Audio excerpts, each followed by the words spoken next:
and Maria Mack is here. Our first agenda item is cottage zoning regulations, a review and discussion on the provision with regard to those regulations. Jamie?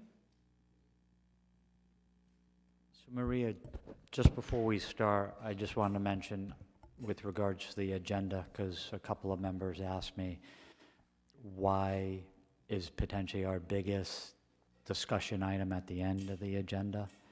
The format of the agenda and consulting with the chair is items B, C, D, and E should be small discussions, meaning minimal time, which would leave us the bulk of the meeting to discuss agenda item F. So it's not that we thought it was less important. We thought we could get through the first 4 items relatively quickly because they're primarily updates. With that, agenda item B, cottage zoning regulations, review and discussion. Some of the planning board members may remember when that was adopted, you set a 12-month sunset provision on that. That sunset provision will be up in March. So it's staff's recommendation that you request that the town council schedule a public hearing for a revision to that language that would change the sunset provision. It either would remove it or put another 12 to 24 months with regards to that sunset provision. One of the important things I think someone may ask is, if no one's utilized it, why would we keep it in the regulations? It is a tool within our toolbox, both as members of the planning board and as staff within the planning department, as we have discussions with developers about what types of developments, style, and architecture are acceptable to the planning board. We have been relying heavily on the cottage regulations with regards to density discussions, architectural discussions, landscaping, layout, and details associated with those. So again, that is a tool in our toolbox. If that regulation did not exist, we would be minus one tool. Yeah, I remember there were a couple of people who thought, some applicants who were considering it, and then they changed and sort of did a traditional design instead. So, yeah, and question was going to follow that, but did you have any discussions with potential applicants, the public, who came in and just discussions that they would do it, but they didn't like this provision, or they would like to do it, but they don't have the land? Or what's been the, I guess, the feel? Some of it, Joe, is finding the land to get the density to make it work, because it's a minimum of 6 units, because you're actually trying to build, a cottage community, just not for tiny houses on a lot. So it's finding that ability. The market conditions for raw land in town are high. They're above surrounding communities, but none of them that I've spoken to have said that the regulations is not workable, and their mindset is if they found it to be unworkable, they would, say the regulations had a 25-yard setback and they found a piece of land and a 20-foot setback was needed to get the 8 units to make the project financially viable. The discussions I've had with developers is they would potentially use the comprehensive permit as the variance aspect for 5 feet to allow their development to fit, but still be beholden to all of the design standards and conceptual intent of the cottage regulations. If you were to take that away, there's no aspirational goal for them to try and achieve. It's just back to, here's a, an acre piece of land, and I'm going to try and maximize the number of units I can get. We would still refer them back to the cottage regulations that the planning board once adopted but decided not to continue with, but they would start to ask all the questions why and how come, versus having that tool in the toolbox. Just wanted to mention that Robin is here. So just my thoughts are, it sounds like, it's only been a year or so that we've done this. I think obviously we would want to, I would think we'd want to extend it, and I think we'd want to talk about revisiting it to figure out a way to make it more attractive, possibly, if this is something we're going after. So I think that would be important to do. I think we need to remodify it or make it more attractive. If this is something we want, we have to make it in a way to make people want to do it. In the meantime, though, I would think just asking the town council to either extend it or remove the sunset gives us that room. We still can keep what we have and then maybe think about how do we make it more attractive, but we don't want to lose it, I don't think. Agreed, yeah, I think that's, So do you need a motion to, and, you know, there may be some legislation that comes out of this session that may impact many of our regulations, so it would be wise to keep it on the books and then modify it as needed, or if we have to, or, you know. so do we need a motion then, or? Go ahead, I Susan. would choose to go one more year for now. Mhm. Because I remember we had a lot of discussion about making it a one-year sunset, and there was rationale behind that. Could we extend it just 1 year and then revisit it?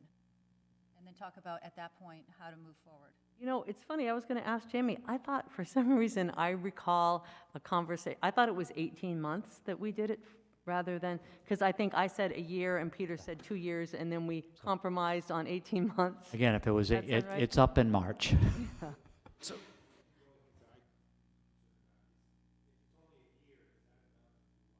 No. No. Correct. from,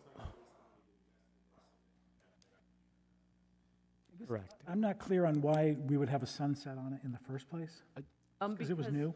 The idea was that if there were a need to tweak it, that we would then be forced to go Forced to. back and look at it instead of saying, oh, we'll get to it eventually. So it was kind of a mechanism in place to force us to make a decision one way or another, either modify or continue it or what have you. So one more question, I guess. In terms of what we've heard from developers, it would be good to know, I mean, other than that land question, you know, finding a piece of land that's big enough in the market right now, what other concerns have builders had with, The biggest concern, why is it only in the R10 and R20?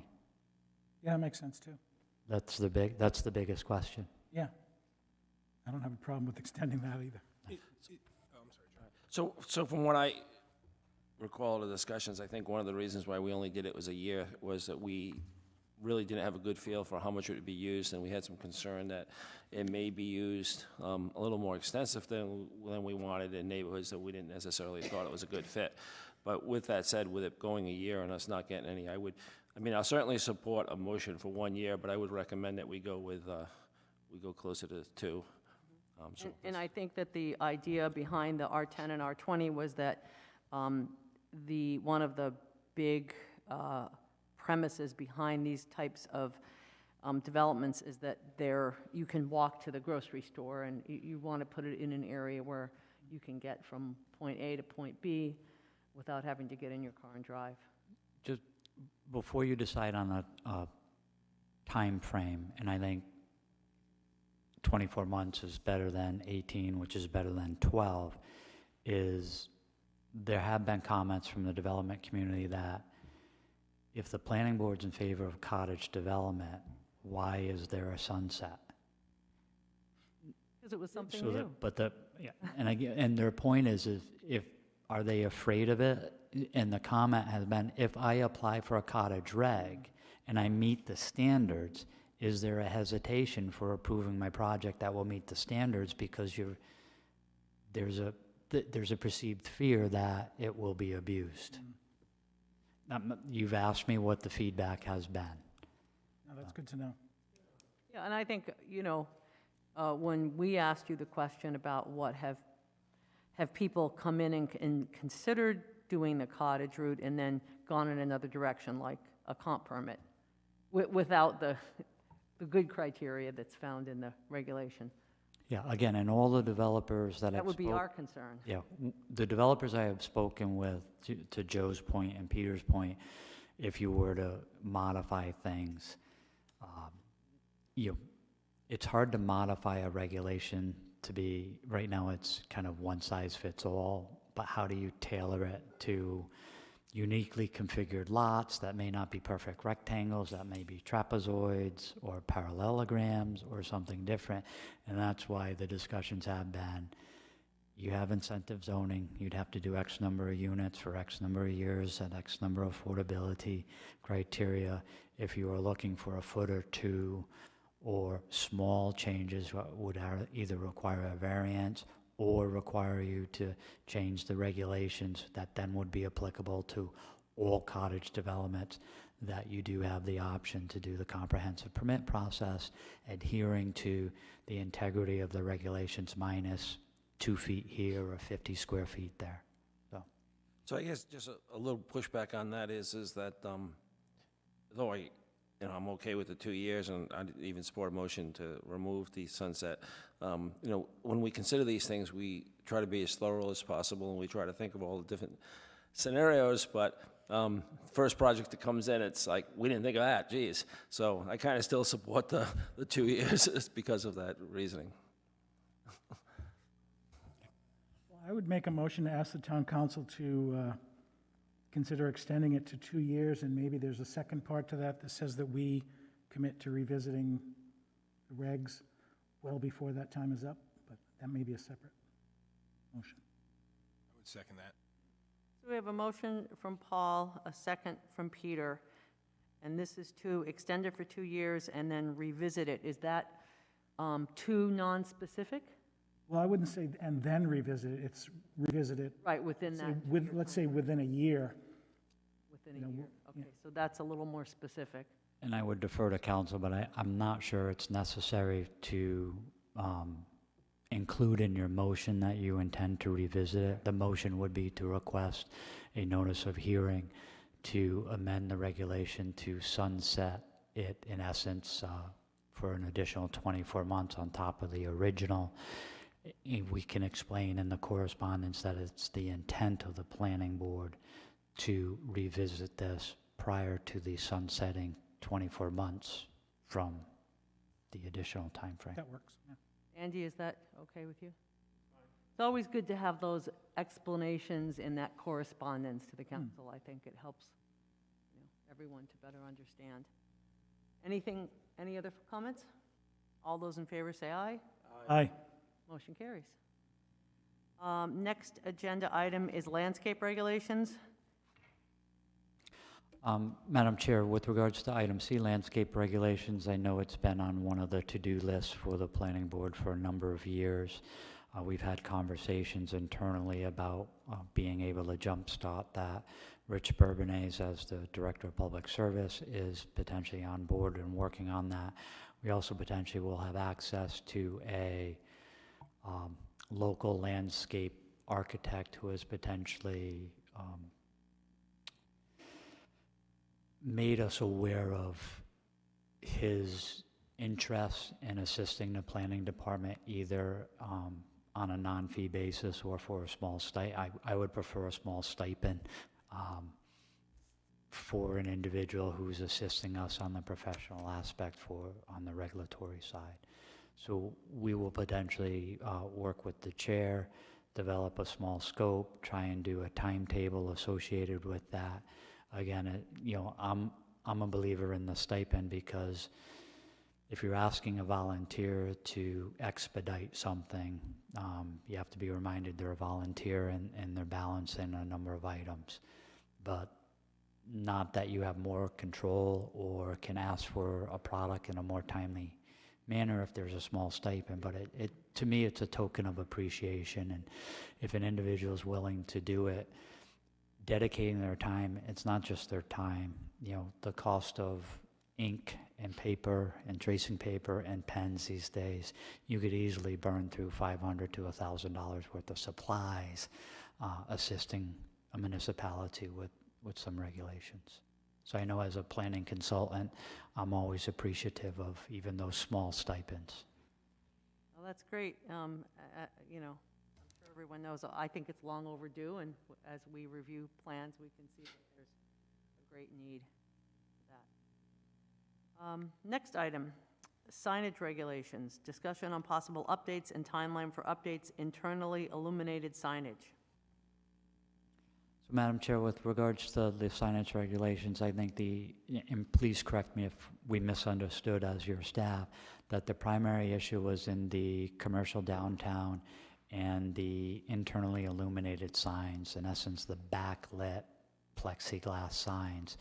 We would like to, on your behalf, just prepare a simple text amendment for your consideration for the commercial downtown, which will prohibit internally illuminated signs, but would allow standard signs that are either exteriorly lit, being, gooseneck lighting or exterior lighting, or in some instances, developers, in my experience, have been asking to backlight a sign. So basically, you would have channel lettering on a building, and then there would be a shadow effect of a light that's behind that, shining on the building to create a white space where black lettering would be more visible in the evening.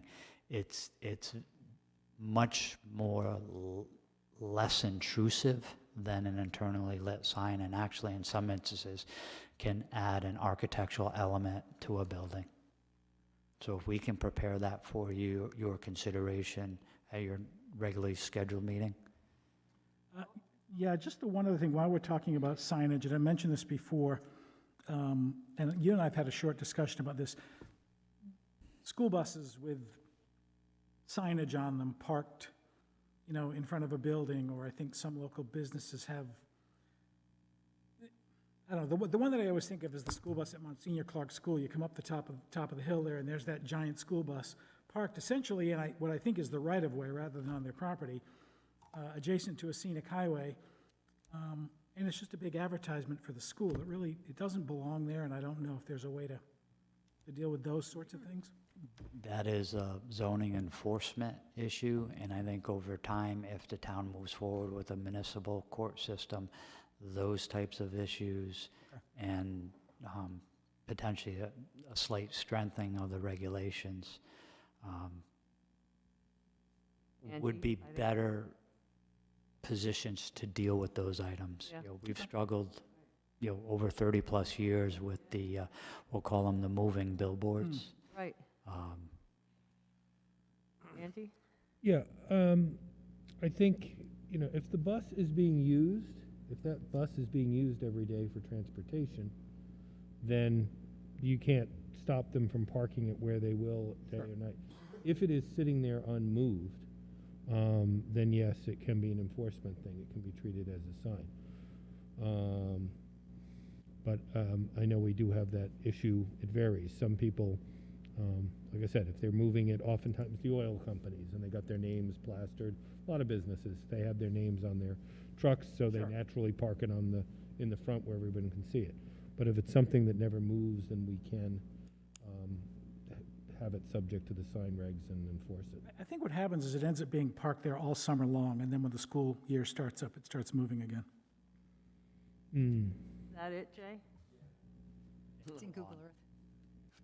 Yep. Yeah, I've seen it there. So it moves during the year, but not during the summer. Right. It's just a billboard. Yeah. So, Jamie, could I ask a question? You had said that we would potentially do this in the commercial highway zone. Commercial downtown. Commercial So downtown. commercial highway does not allow internally illuminated signs. It's only our commercial downtown that still has a provision that allows okay. internally illuminated signs. Okay.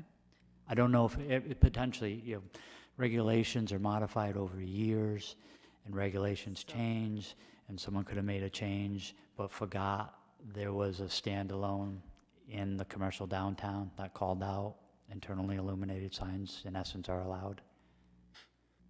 Thank you. Amy? Sorry, Go ahead. I have one more question. The second scenario that you offered, where they're lighting up the side of the building to highlight lettering, do we have any standards for that, where that can't be the whole side of the building, Yeah, or it so can't be garish, or In whatever? doing that, we would have specific provisions associated with that. It's not a,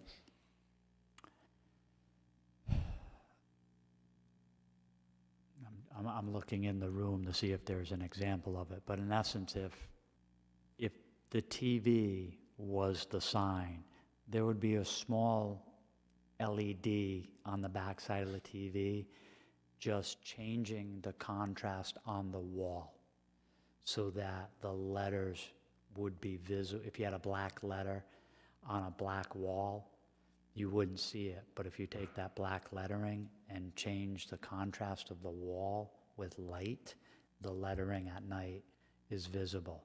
It's not, I'll absolutely going to provide you examples of that over, when we get into the regulatory side of it in 2 weeks. Do you have one in town? I'm not aware of one in town. But it gives you an alternative to the internally illuminated, and again, in some aspects, I believe it can become an architectural element of the building. Thank you. One question, Jamie, I guess just follows that. Just signage in general, just put aside internally illuminated, just signage in general. Is our regulations, in your opinion, tight enough, or should we be visiting that? I mean, I'd much rather see green spaces and trees than pavement and signs, whether they're internally illuminated or not. And you'll see when we get into the discussion of the mixed-use development in the highway commercial zone and in that neighborhood, I think you can dive deeper into that conversation, and when you develop changes potentially in your zoning code for that zone, there'll be a ripple effect for your others. So, but Yeah, it's been a while. from the aesthetic until you establish the aesthetics, I think it's a hard question to answer. In some aspects, residents may feel smaller is better. If you ask the business community, more and or bigger may be better in their view, and there's a balance between the two. Yeah, I know. I just, I guess I think to myself that, from the business community's perspective, if everybody's sign is 4 foot, it's okay.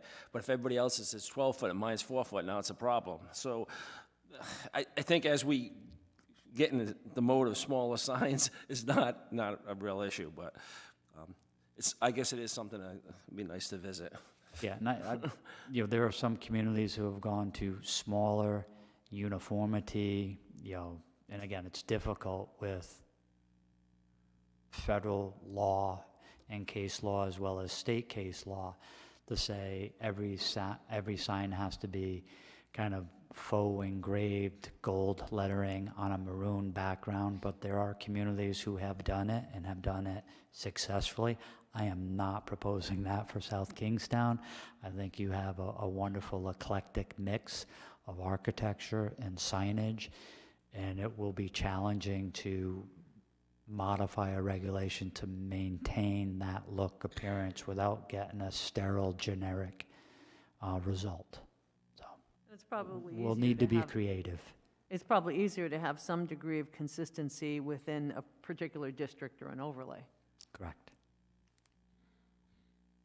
Paul? I- And Rob? I will say, So I missed roll call, so I'm not sure if I'm allowed to participate. No, I said Robin is here.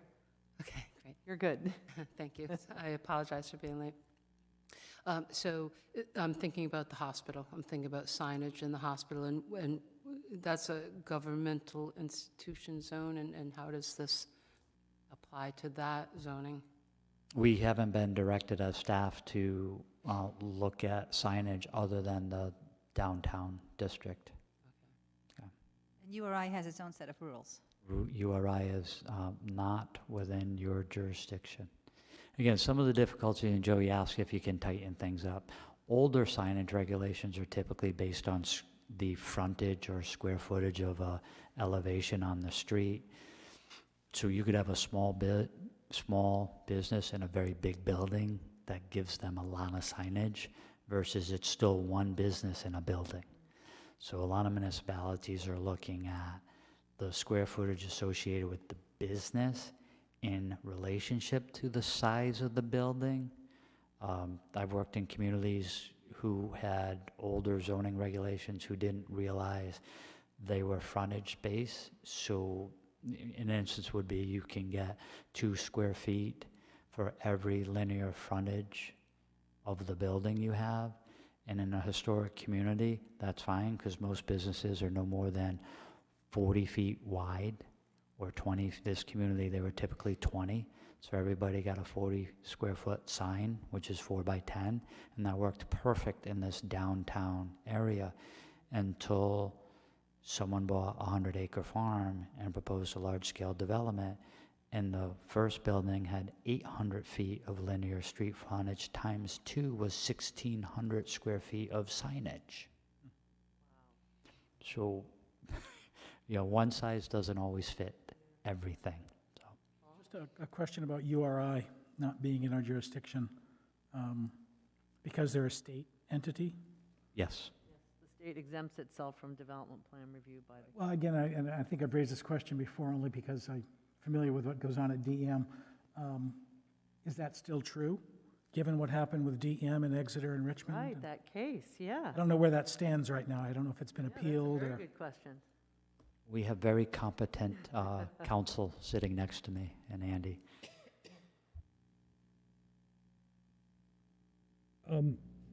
Essentially, it is still true. They're not totally exempt, but they're exempt from your basic zoning. You basically have to challenge it on a comprehensive plan basis, because since they've approved your comprehensive plan, they have to be in conformance with your comprehensive plan. But you can't just say, oh, you've got to apply, you got to come to this zoning, you got to come to this permitting. They are essentially exempt from any of the process that we would normally do. So again, with regards to signage, I'm not sure if they would, how the university or the town would deal with a similar size sign in the town of Richmond that went up recently on Route 138, if anyone has been by that sign.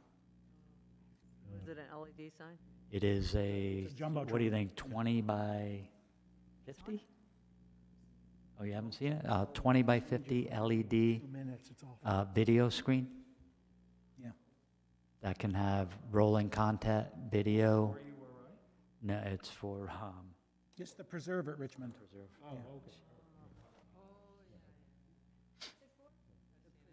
the preserve. Reserve. URI signs for their sports center are,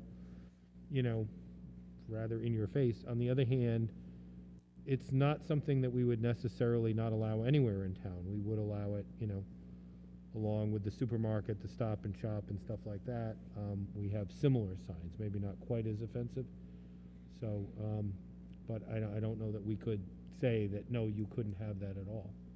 Well, when the whole issue came up years ago with Wakefield Prescription putting up an LED sign before it was even in our ordinance, and then CVS followed, and then we quickly made modifications to the ordinance, and because there wasn't even, the word LED wasn't even in the ordinance, let alone, I think it was flashing lights, and so we made modifications so that the only types of LED lights could be sort of the date and time that you see on a bank or sometimes at a gas station. So it was kept to a minimum. Any other questions for Jamie about making these changes within the CD district?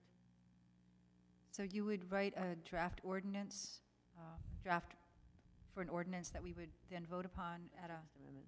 text amendment, and then we go to town council for approval? So at your regularly scheduled meeting, you would make a recommendation to send it to council for a proposed amendment to your zoning regulations for an order of notice for a public hearing. You would have your findings, so we'll have all that prepared for you. Thank you. Any other thoughts? All right, let's move on to the next item. Planning Oh, board. Yeah, may I? On the sign ordinance, while looking at the whole thing, it's recently come to our attention, there was a court case in Cranston dealing with political signs. And the requirements that you have time limits, you can't put it out more than so many days before the election. It's definitely not constitutional. And some of the other stuff may be off. So we'll send something to you. As long as you're working on the signs, might as well fix that at the same time. Interesting. Mike has draft language. He's already, Has he already given you the draft language? yes, he has. Okay, all right, good, we're already ahead of you, I know. We're working on it in other Those places. darn political signs. So can I throw in a question then? In my neck of the woods, you often see advertisement signs for, let's say, painters or, Not allowed, prohibited under our so they regulations. stick it in the ground like a real estate sign, and that's... Not allowed. Not allowed. Usually in the right-of-way, not on someone's property, right? So how do we patrol that? What makes it... Either the state or in some instances, the municipality will remove them.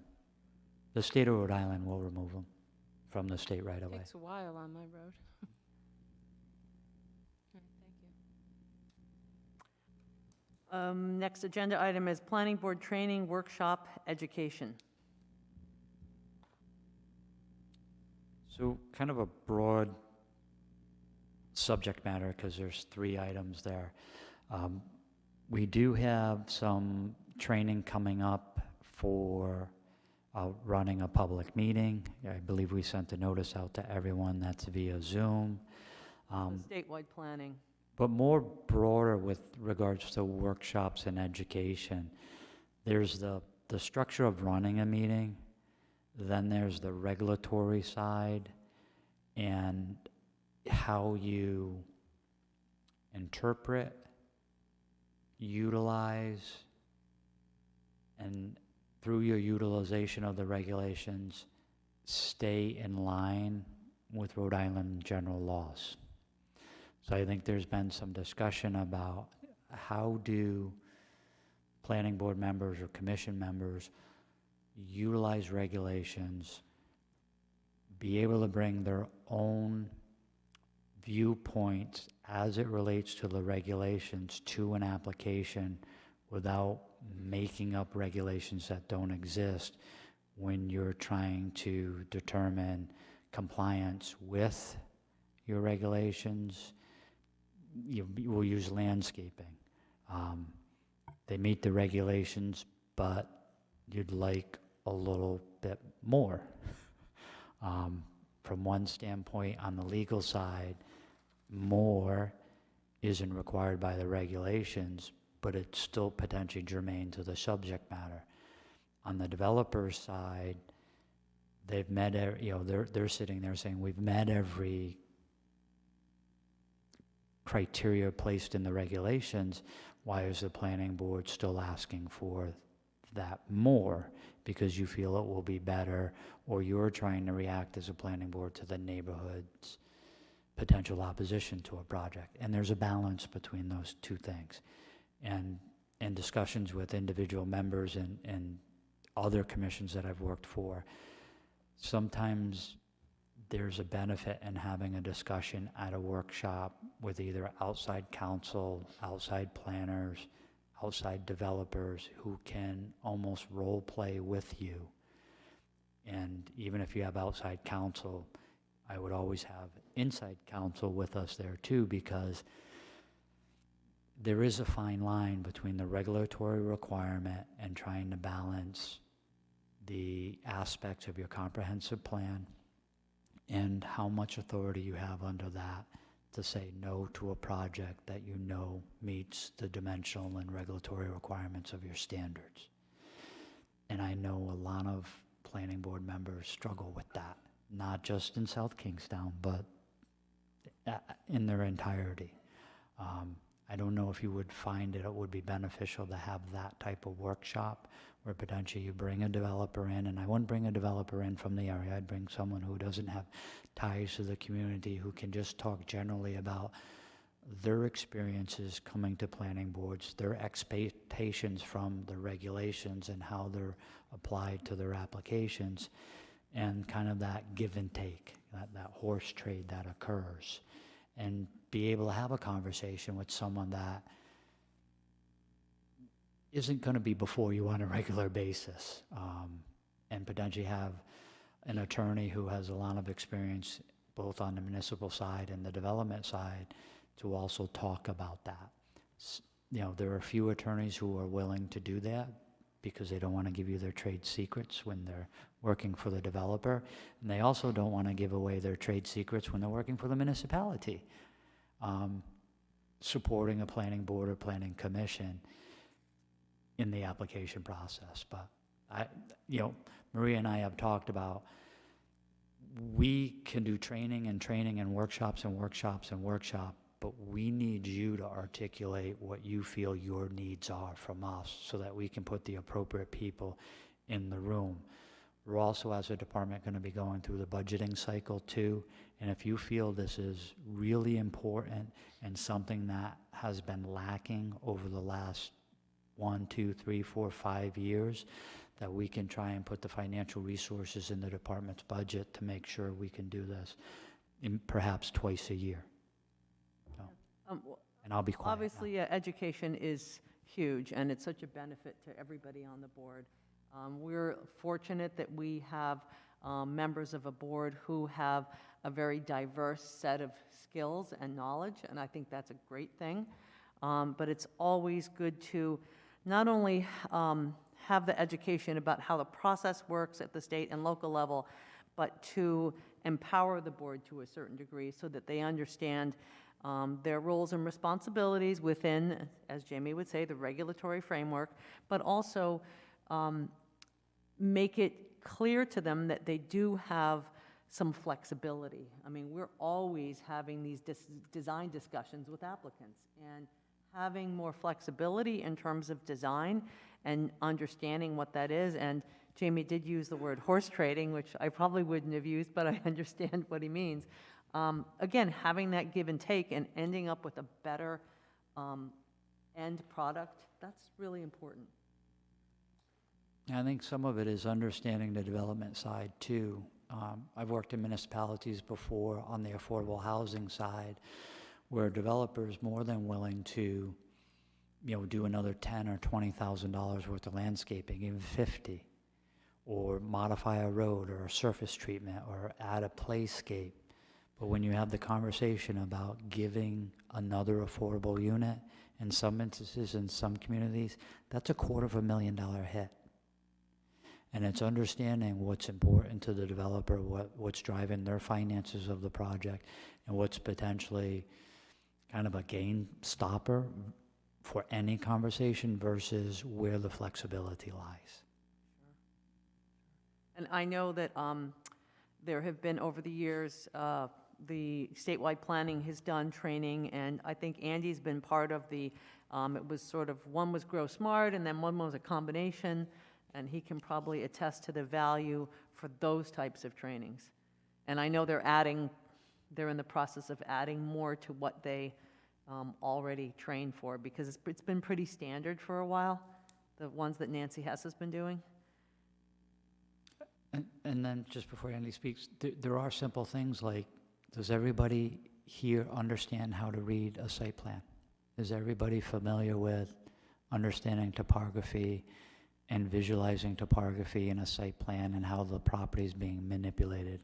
I used to teach a class on map reading for the Land Use Academy in Connecticut, so I can do it either as a work session or I can do it on an individual basis. Interesting that Connecticut has a land use academy. They've had a land use academy for almost 20 years. Wow. That needs one too. They've also had a certified, they've also had what's called CASIO, which is a certified zoning enforcement officer training. And now in Connecticut, if you have a zoning enforcement officer, you are required to be certified. Wow. Andy and then Robin? So just reminding, I know you know, Maria, but the rest of the board members that there is now mandatory training for planning board members. In addition to the sea level rise, you're required to have training going. So, I mean, we'll be working on that. But Right. it's good, it doesn't specify, there's a whole list of things that you can be trained on. So coming back to what was just said by Jamie, tell us what you're looking for. And I like that idea about reading a plan.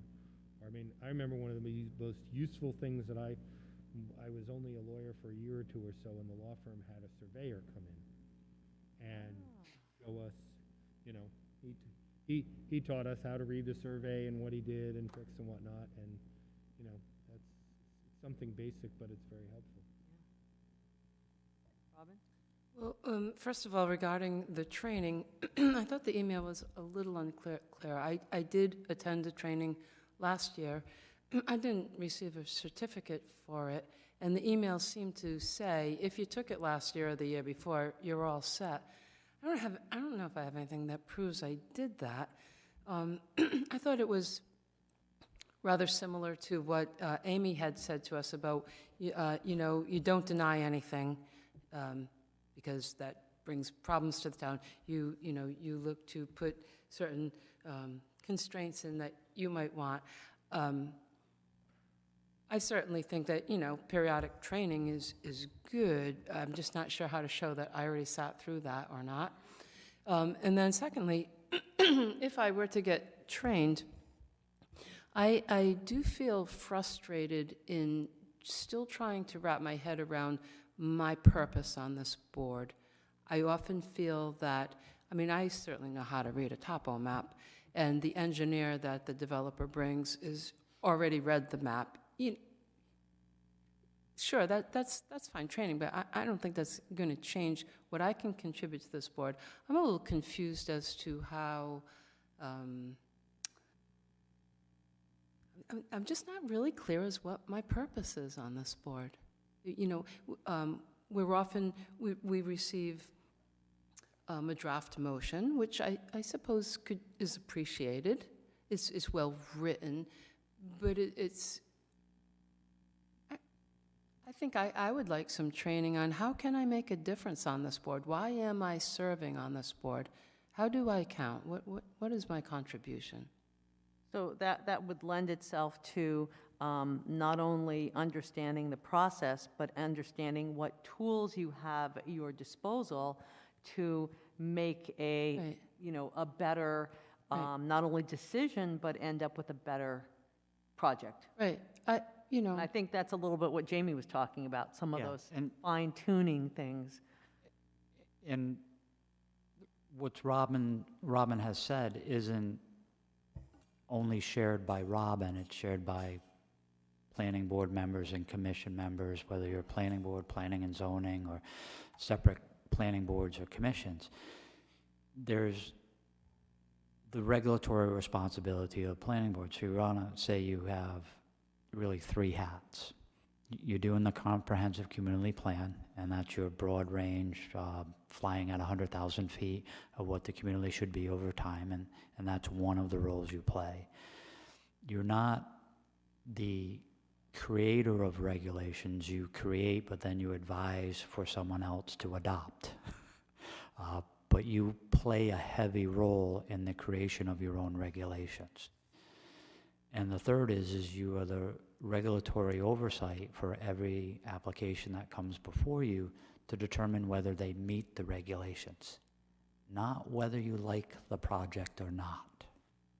Right, but If I you feel don't like being the told project that- because it doesn't meet, because you feel it's not landscaped enough, that's a fault of your regulations, not the fault of the application. So the difficulty there is understanding and having that conversation that if you, we use the example, if developments keep coming in and every developer that comes before you shows an 1.5-inch caliber tree, and every time 2 or 3 planning board members say it'd be much better if there were 2.5-inch caliber trees, you're probably correct, but the regulations require 1.5 inches.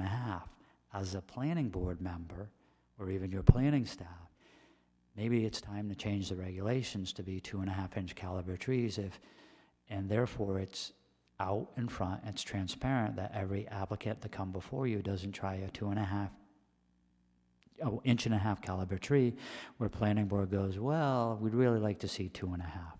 But that's your regulatory role. If a developer says, I'm not planting a 2.5-inch caliber tree, and a planning board says, I'm going to vote against your project, that's not a good place to be. But, you know, and then Paul, Well, can I just wrap it up that I don't feel like we ever get to play that regulatory role? When are we ever asked what we want the regulation to look at? We're always being told what the regulation is.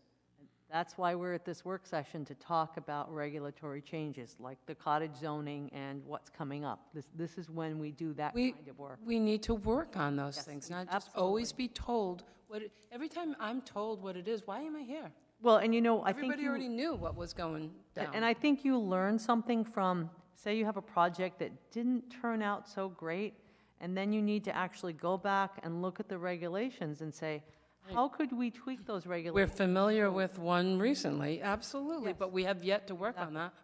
Well, that's why we're here tonight, and we have had some conversations in recent work sessions in that respect.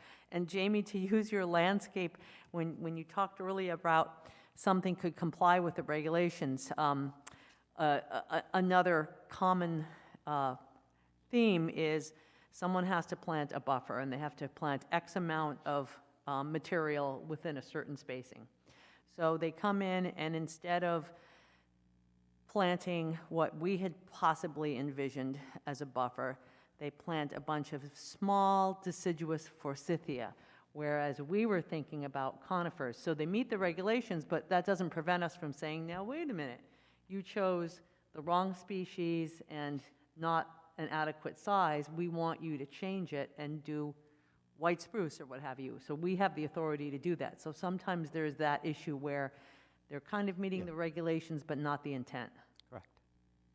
I think a lot of the wiggle room too that we have is particularly when we have the neighbors come in making comments, questions about what it's going to look like, what they're going to see, what the view is going to look like, how it's going to change the neighborhood, to say to the developer, would you be willing to do X?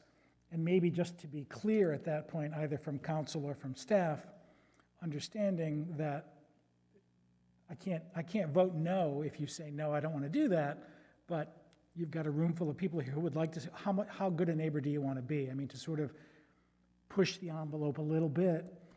And I think we've seen time and time again that some developers are very willing to kind of go the extra mile. And I don't know if that's because they fear that we'll reject it or because they just want to be good neighbors, but maybe we need to be clearer about that, okay, I'm asking you for something, but I don't have the authority to make you do it. And Paul, you were the one who said on one of our fairly recent developments that it would be so much more helpful if an applicant would look at the surrounding neighborhood, hire a landscape architect that can also look at the surrounding neighborhood, the surrounding streetscape, the types of houses, and then build something that actually fits in instead of what we sometimes end up with. Liz? But I think the real issue, particularly with regards to regulations, is that whole gray issue of aesthetics. We haven't really talked about that. I do think it's possible to meet all the regs in terms of height, of the structure, and the pitch of the roof, and still be totally inappropriate. So I think that's something that we really need to think about. What is our role in terms of design? And how much can we push the envelope on projects? And I did without, And in thinking about that project that was on, we have the one behind the Fairfield. I don't know if they even met the regs, but it certainly was not community friendly. That's a great question. What is our role in terms of design? Because design is everything, really is. Right, but you're limited as far Yes. as how much you can push somebody, because that's money. so without getting into specifics, I recall voting no against a project where my very strong feeling was that it absolutely did not meet the established community character. Is that a legitimate reason? No. Not typically, unless that community vision is articulated in code. So again, those, Findings. Guess I better go back and Right. fix my vote. Jason? Paul, every decision that the board makes is governed by the findings that you have to make. And if you are weighing a decision on the negative or weighing, that you need to articulate what exactly it is In the not regs. meeting as part of, now, those findings are general and rather vague, so you'd have to, you do have to put some work in to put something in that's going to be defendable And that's what you guys usually provide us with. You tell us right from the start what is and isn't, so I still don't know where we fit into that. And Robin, the primary reason we do that is because without it, your decisions would probably be a lot shallower than they need to be. I just don't understand why we're needed. Like, it seems like the decision has been made. You guys have already said You are making whether that, it you are making, applies or doesn't. you as the board are making that decision. The application's being presented to you, the facts are being presented to you, you are digesting the facts and applying them to the standards that need to be met. Yeah, so just for clarification, I we guess we that's where could I come, need training. we could come here one evening, and I have done this in a community who the chairman asked me to do it, to a meeting where the time frame was about to end on our ability to act on an application, and we were directed not to prepare a draft motion because he was tired of being accused that staff was leading the planning board or planning and zoning commission. 3 hours later, the planning board, after discussions, still didn't have a motion. So we are preparing the framework of the language. It's framework for the language. We're not inserting our opinions or views into your minds or your decision. We are laying out the legal framework, the planning framework for the decisions that you get to make, but that are supported by the record. So to Robin's point, we are not telling you what to do. We are laying out the framework to assist you in making a decision in a timely manner versus being here to 2 a.m. because you have some very large, complicated projects that, to come up with 20 findings that if you are appealed will stand in a court of law, I think would be difficult and extremely not impossible, but extremely time consuming. We're just trying to assist you. Andy and then Susan? Just wanted to say, I mean, if you feel strongly against the draft opinion and there's support there, you should request that. I mean, that's part of, before you get to that, you should make it clear that there's a sentiment to deny, for example. Now, it has been very rare. I think maybe twice in the last 30 years or so, but I do recall a couple of instances where our office prepared 2 draft opinions, one to approve, one to deny. I think it was with the zoning board. We might have been involved with the planning board here. Was it the Alzheimer's one that we didn't know what was? So there was two draft decisions. Here's a decision to draft, to approve, here's one to deny. So it's not meant to take away your choice. It's meant to deal with, most of the time there seems to be a consensus. Most of the time the stuff meets the requirements. It is, as you're saying, you're dealing with some of the issues around the edges and the aesthetics, and you're making it a better project, but it's not a question of whether approve or deny. When it is, speak up, and that can be done. Susan? I would just like to say that I hear what Robin is saying, and I think you've articulated it very well. I think the question isn't about whether or not there should be a draft motion created ahead of time. I think the feeling that I have, and I didn't realize that Robin also had it, was that I feel like my basic role is to rubber stamp subdivisions. And I know that there's more to it, and those are on my cynical days, but I feel like my job is to rubber stamp subdivisions. If it meets the 25-foot setback, it's not more than 35 feet tall, and it's in the right zoning, there's no more conversation. And all I can do now is hope that they choose a better shrub for the foundation plantings. And that's, to me, in my more cynical days, I feel like that's my role, is to just stamp everything and try to make it as palatable as I can. But again, I don't have a lot of leeway because I can't bully the developer into making it nicer because I think it'll be nicer. So within the regulations, if it's come out of TRC with the right zoning, the right height, and the right setback, I don't really have more role here than saying, all right, let me try to make it nicer, but I have no power to make it nicer. Is that, it's sort of, are we, yeah. Yeah, I'm sorry, I'm not trying to deny anybody property rights, but the question is not about your right to develop your property. The question is, why are we here if we don't get to do any, if we've talked about landscape regulations as long as I've been on the board, and we still have the same landscape regulations, and they don't have much teeth in them, and they don't give us much leeway to make it better, and I'm usually the one on landscape, giving the developer a hard time to make it nicer, but I really don't have any power to make it nicer. I'm just rubber stamping a subdivision. And if that is my role, that's kind of, Susie, that's how I feel about it. Peter, One let's at a not, time. Let Peter, then Andy, and then Joe. Oh, you're done? Okay. All right. could I just say Robin, that? yes, you can take To his. Peter's effect, every property owner has rights, their neighbors as well.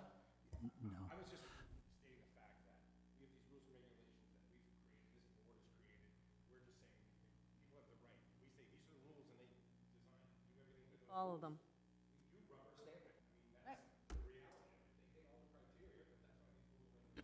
So just, if I can. Jamie will probably never agree to that because No, he but- knows that we try to. Go ahead, we- I'll let you. I've had this discussion many times over my career, and I'll use it, subdivision versus a site plan, to me, fall in two different categories. To Peter's point, when someone has 10 acres in a 1-acre zone and has enough frontage, and they can get 10 house lots, and they meet every criteria contained in the regulations, setbacks, acreage, wetlands, location, septic, water, and they meet all of those hurdles, it could be the god-awfulest subdivision you've ever seen. You are primarily bound to approve it because it's a subdivision and it's primarily a dimensional review. That's your role and responsibility sitting on this planning board. No, I think If you that role's don't already like it, filled. the regulations need to change. But that's for a subdivision. And Andy used the term, I'll probably reuse it again, is when you're reviewing site plans, there are certain fringes around your regulations when developers need waivers, or there's a landscaping standard that has a few gray areas. That's when it's important to put your planning hat on, put your planning board member hat on, and try and make it the best development. But there are some aspects of your roles and responsibilities as a planning board member to approve things, to Peter's point, when they meet the regulations. Because if you don't, and you make it personal, and there's litigation, there are potential ramifications to how you reacted to that application as a board member and as an individual. And if you work outside the regs and make it personal, you're jeopardizing the decision of a planning board, and you're jeopardizing your position as a planning board member. And it certainly shouldn't be personal. That's what boards are about. However, if it's meeting all those regulations, then why am I sitting here? You know, sometimes, and then Andy, then Paul, for example, I don't know if you're on the board for the Holly Street project, but there were a lot of, there was some give and take there. There was some issue with ingress, egress, and the porches and everything, and we ultimately gave the applicant some flexibility, and we got an extra affordable unit out of it. That was a big win. That's the kind of example that is a positive one that we want to say, gee, maybe we could do more of this kind of thing. Doesn't always happen. You know, the situation differs from project to project, but that's a good one. Andy, do you want to? Yeah, I think, unfortunately, part of what you said, it's a function of the community you live in. You live in a large community with a lot of open, undeveloped areas still. And planning boards, by their very nature, are bipolar boards. Or perhaps they're multitasking boards, however you want to look at it. You do have two very distinct functions. You have the review function, which is to review land development projects and subdivisions and development plan review. And then you have your planning functions with the comprehensive plan and this stuff here, the advice you give to the town council on everything from the capital improvement plan to zoning amendments. So you have two different functions. And in fact, South Kingstown is one of the few places that you basically, most places, the planning function gets short shrift. You're always, except in real economic downturns, you're always dealing with just the reviews. You got so many applications in front of you, you never have time to sit down and talk. But you, for a long time, split the meetings and say, okay, once a month, we're gonna review stuff, and once a month, we're gonna plan like we are tonight. So you've got that opportunity, but the other half of the month when you're there, just by the nature of the community, probably a lot of it is gonna come with our subdivisions. And as Jamie indicated, you know, if they meet the requirements, there isn't much to do. What you can do is in these meetings on the planning stuff, and what this town has done, I think a very good thing, as I've looked at it, that over the years, the town has basically done good planning as far as development centers. The whole idea, I mean, I remember the night when Alex Petrucci first came in here with a subdivision plan for 17 frontage lots along Route 1 at what's now the Route 1 Special Management District. But that was the first plan that was there. And frankly, at the time, under the regulations, that was allowed. And it was only because he was willing to take a flyer and wait, and the town crafted the Route 1 regulations, and they've also been changed and developed, and the area expanded. But part of that whole idea of implementing the comprehensive plan, which said, okay, we need place to grow. Wakefield's where we've got our water and our sewer and our transportation infrastructure. Here's an area of Wakefield that's not developed. Let's move this way east in Wakefield. This is what we're going to do and take that area. And at the time, a lot of the restrictions in the rural areas were tightened up and made harder to develop there. And if that's where you have that ability, so that you're not just rubber stamping everything, if there are things that shouldn't be approved overall, then, you know, look at that overall framework. I do think the town has really done a good job of defining those areas where you want to see the development and getting a lot of that development there. You're going to have a fair amount of development in the rural areas, no matter, I mean, unless you start going to, you know, Colorado-sized zoning, like 40-acre minimum lots, you're going to have your big community with a lot of still undeveloped area. We've done what we can for the encouragement of the agricultural uses and preservation of that. That's what we've done to do it, but you still will see a lot of subdivisions that, you're right, you'll probably have to approve for the most part. But look for the other things and look for the overall patterns and take advantage of this. And so while we're on this, I'll just say, probably go out too far. I should probably stop now. But this is, the town has an educated and intelligent populace. Probably in part from the university or whatever, but it does. And it also has educated and intelligent people on the planning board. There is a tendency to talk too much without doing things.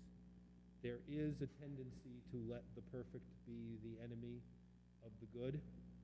So I just throw that out there as you're going forward. Sometimes think about these things. It's like, you know, no, it's not perfect, but let's get this done now instead of in another year or two. So I just throw that out there. Thanks. Paul?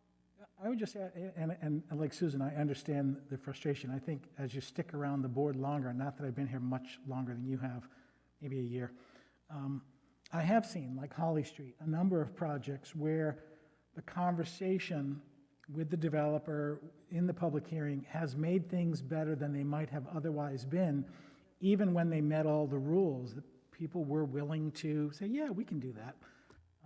And we did get better projects, and I think that's the process. You know, it's iterative. There's a lot of back and forth, and ultimately you get there. And it may, as Andy said, it may not be everything you want, but half a loaf's better than none. And I so appreciate that Jay always puts bullets and puts the findings in the staff comments, and I have from time to time read those out loud so that to reiterate those both to board members and to the public that these are things that need to be considered. And while we're sort of talking about training, one of the things I thought about would be, since Andy mentioned the surveyor, it would be very cool if we could get Jay and Paul to do something with us with regard to GIS. Because it's such a different perspective when you have that, whether it's drone footage or what have you, using Google Earth or, it's just so different when you look at a map, when you're there in person, when you're looking at, either a video or, you guys are the experts in that area. Susan? I agree, that's a great idea. There's two things. Where I really have a problem with the maps is after we've approved a project, why is it always closer to the road and closer together than I ever envisioned it on the paper? Like, that shocks me every time. So any kind of lesson we can have in perspective and three-dimensional way to look at a map. Spatial relationships. Oh my gosh, it's always different than I thought it was going to look.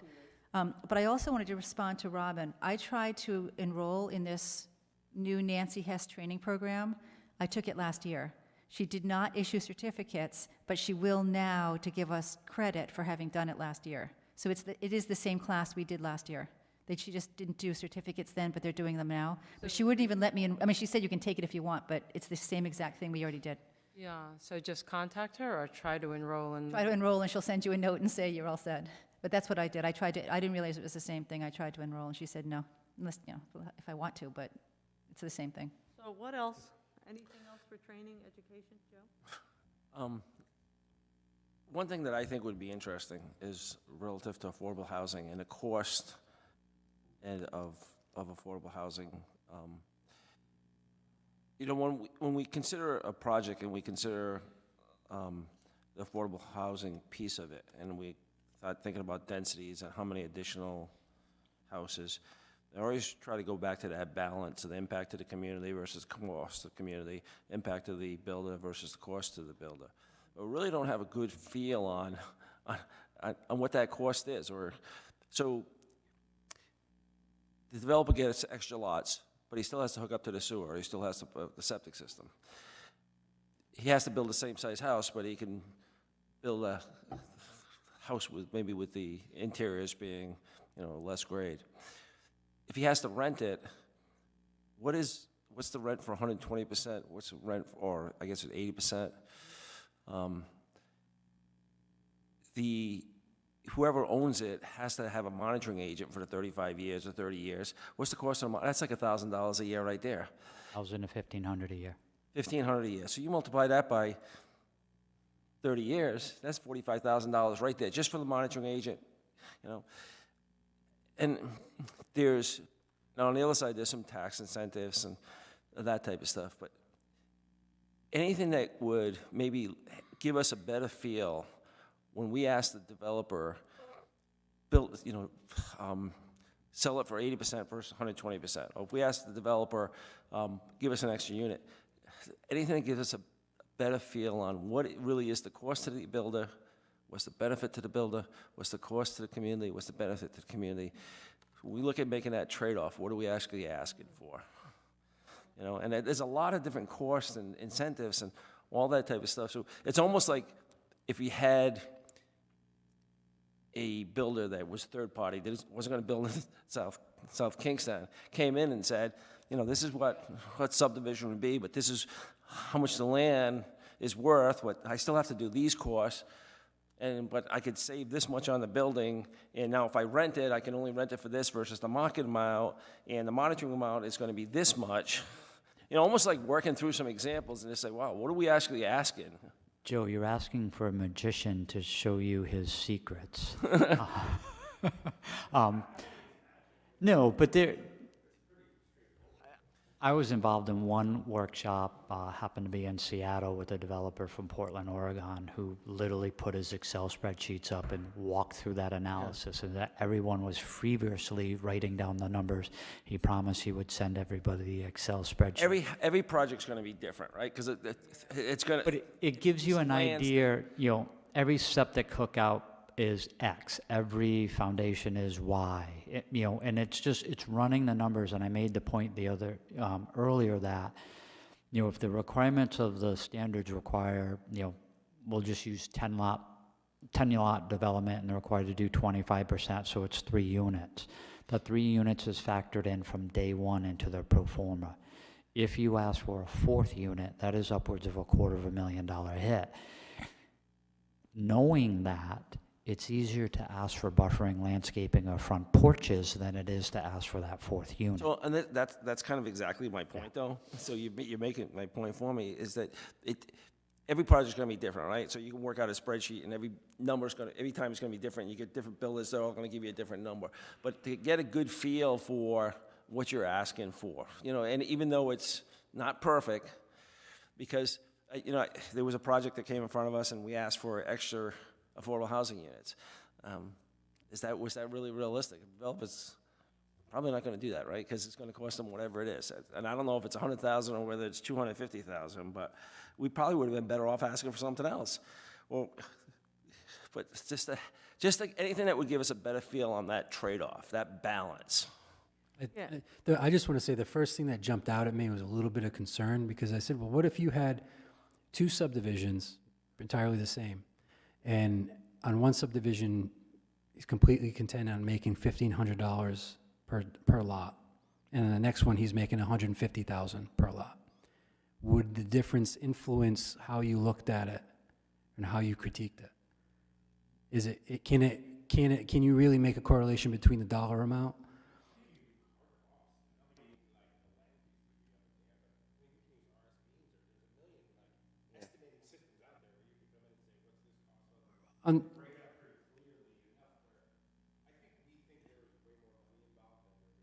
Correct. Aha, the truth comes out. And that's where, in discussions with developers over the time, fluctuating between the 80% and the 120, that most developers would potentially gladly give you better porches, better architecture, if you were flexible in doing 120 of the LMI versus 80% of the LMI. It still makes it better in the marketplace, especially in a moving marketplace where, in essence, you know, things are selling for 200% over, in essence, LMI, where they're allowed to get a little bit of market appreciation, but they're not really seriously depreciated at 80. You know, and there's a number somewhere between 80 and the 120. So again, there's a conversation. Again, it's something I've grappled with and struggled with for years of finding where that number was, because you know, the planning department, planning director, town planner is usually the first point of contact when you see the density and the discussions start. I won't say horse trading or negotiations, but the discussions on development, density, style, type, scope begin within our department. So. And, you know, to Joe's point about cost to the community, we rarely see cost of community services studies being done at this point in time, but we're so used to inclusionary zoning being the norm that we don't often understand completely the costs and I hate to use this old-fashioned term, but it's kind of like red tape and having sort of a middleman, because you've got that, the yearly fee, you've got a lot of other hoops that an applicant now has to jump through in order to go through that process, that they didn't have to before. I've had developers tell me I have the 3 most important things to me are time, time, and time. Because every time I have someone in the room, it's my attorney, my traffic engineer. I've been at meetings with $4,000 to $10,000 of consultants in the room. And if you do that 6 nights, that's a substantial amount of money. So if you ask for an extra street tree, they'll do that instantly if it can save them $5,000 at another meeting for another course or a redesign. So I think what I potentially can do is get a few of my good associates or land use attorneys who have worked both on the development side and the municipal side, who may not be able to give you the exact numbers, Joe, but they'll be able to articulate what drives the development cycle, what's important to their clients, what's important to the planning boards they represent, to give you a better understanding of where you have flexibility in those fringes and where you're going to push to a point where a developer just says, I meet the regulations, make a decision. And, you know, with regard to time, it's not always the board or the municipalities that affect the time. Sometimes, whether it's financing, whatever, we'll have an applicant who, you know, starts the process and then they just disappear for several months. And it has nothing to do with this board or town staff, or I'm sure Jay can. You know, Again, I've been here for a little over 2.5 years. A few months, it'll be 3. But there are projects where developers, when I came here, said, we need this approved, we need this approved. We're, you know, soon to be 3 years later, and we don't have shovels in the ground. That's no fault to the planning board. Right. So I'd like to ask a question. Joe brought it up. So when a developer comes to us and says he's going to build these units at 120%, and we're fighting him for 80%, does it matter in our community? Like for South Kingstown and our community needs, is there a big difference between an affordable unit at 80% or at 120%? I mean, are there enough families that really could use that 120% that it's not, that's not the hill we should climb? We should, you know what I'm saying? Like, that's, I don't know if that was the question you asked, but that is a good question about our community needs are varied. Is it 80% really better and worth fighting for over 100% or 120%? so I think that probably would be, you know, what the needs of the community, how much need is there at 80%, how much need is there at 50%, how much need is there at 120%. That might be something, and I think that we've had some presentations from the South Kingstown Housing Authority. If it wasn't here, it was at the Affordable Housing Collaborative. But I don't think there was any quantitative assessment put on that. I think we kind of broad brushed it, that we have needs, single family, we have needs for rentals, we have needs for 1 bedroom, we have need for 3 bedroom, but we never really said that, you know, 70% of our need is here, 30% of our need is there. That might be something good to task the Affordable Housing Commission to do a little more research into that and give us a better understanding where the needs are. But to go back to this, understanding the balance, I think that people, different individuals on this board may have significant difference in what they believe the cost of the affordable is or what that's worth to the builder. I mean, Peter's a builder, so he would have a good handle, but maybe other people would not necessarily have so much. And that's something I think training could give into the Affordable Housing Commission too, because several times on that committee we looked at if they did have money from the town, right? If they did have money from the town council, it would be property transfer anyways. How would they use that? And there's been discussions of perhaps giving an incentive to somebody who takes that property and makes it a deed restricted, and what's the value of that? You know, and I've heard numbers as high as, you know, $30,000, $40,000. But just the understanding that just the monitoring agent's $1,500 a year, and over 30 years, that's going to cost $45,000. So even if you can get the same exact rent, you're still at a, you know, that it's just, I think just for people to have a general understanding of that. And again, I think it would be good training for the commission as well. Okay. We'll work on that. And I know folks remember a few meetings ago when the village at Curtis Corner came back to modify their approval, and Melina Lodge from the Housing Network was there. She would certainly be willing to come back and talk to us about what some of the, you know, from her perspective. Granted, it's a particular lens, but that might be helpful in the future. Anything else on training, education? All right, let's move on to the next item, mixed-use development, form-based code, architectural discussion on mixed-use development and commercial zones, request for qualifications, financial resources, regulatory framework, and timeline. And I think everyone probably knows that we're talking about the Old Tower Hill Road corridor, which we have on at least 2 previous occasions.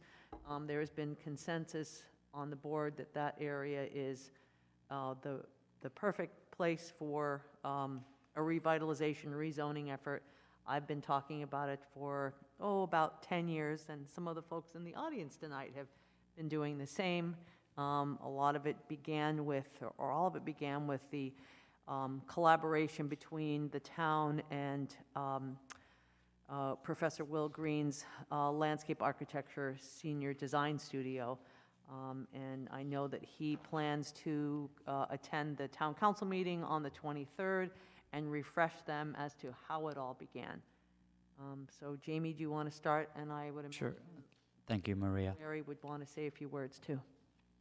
With regards to this agenda item, I want to start by saying we have an existing contract with Horsley Witten, who is also subcontracted with Union Studios. They've worked through the missing middle. They developed the cottage regulations. The last update you received, September, October, was on townhouses, manor houses, and village apartments. You took no regulatory action on those regulations. The next portion was to look at mixed use and also the larger apartment complexes. I think at this time, given the fact that that contract has lingered for, we'll say, almost 4 years now, that endeavor is potentially becoming stale. So it'd be my recommendation that we wrap up the contract with Horsley Witten. We would roughly have between $20,000 and $25,000 left in that contract. We would then work with the Affordable Housing Commission, who originally, the $100,000 was to them, passed through to the department to reappropriate that $20,000 to $25,000 into a new study, and that study would be for mixed use, commercial residential development along the Old Tower Hill area. With that, and then we would do a new request for proposals. If we had that available, I do have about approximately $30,000 in our planning department budget in this fiscal year for planning studies. We have an additional $30,000 that we've received from Rhode Island Commerce on developing mixed-use development analysis and study for the Old Tower Hill area. We had to match that with another $25,000 to $30,000. So if you add those all together, we have $90,000. I potentially have an additional $30,000 in SIP funds for $120,000, and then we had the redirect. So we have some substantial funds to do an RFQ and begin the process of looking at mixed-use development on Old Tower Hill. Instead of doing a small component of a much larger study, refocusing those funds for a study for specifics of the redevelopment of the Old Tower Hill area. And again, we could do that through in our request for qualifications process. And I'm just going to bring a couple of slides up, if you give me a moment. Just a quick question while you're doing that. You said something about the Horsley Witten Union Studio project becoming stale, and it sounded like you're saying that in reference to some of the missing middle, the townhouses, larger multifamily. I mean, are we moving away from that, or that just?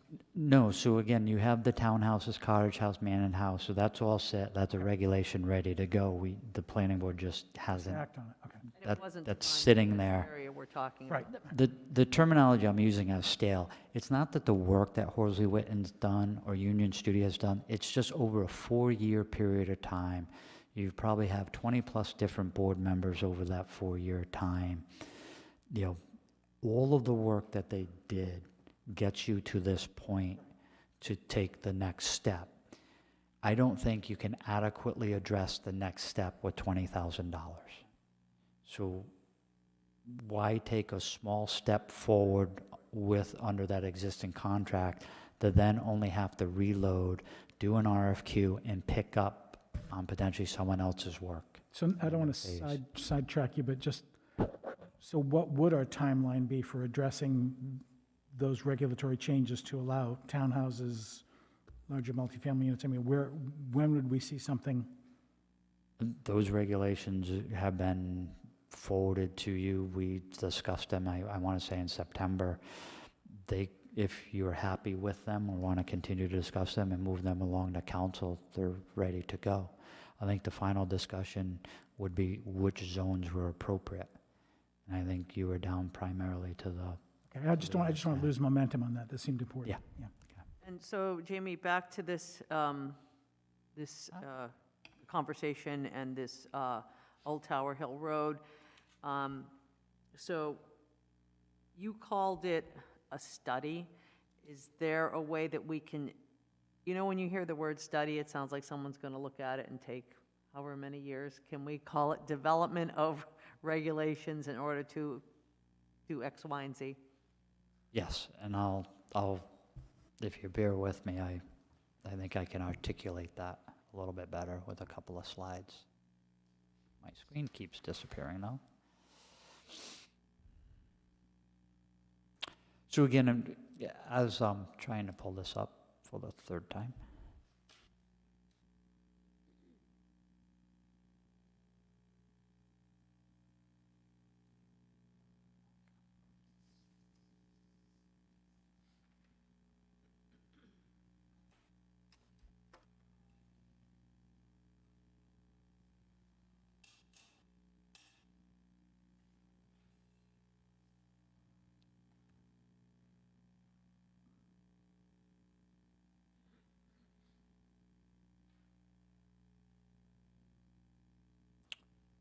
So with regards to the discussion on 108 and Old Tower Hill, I know we have two members of EDC here.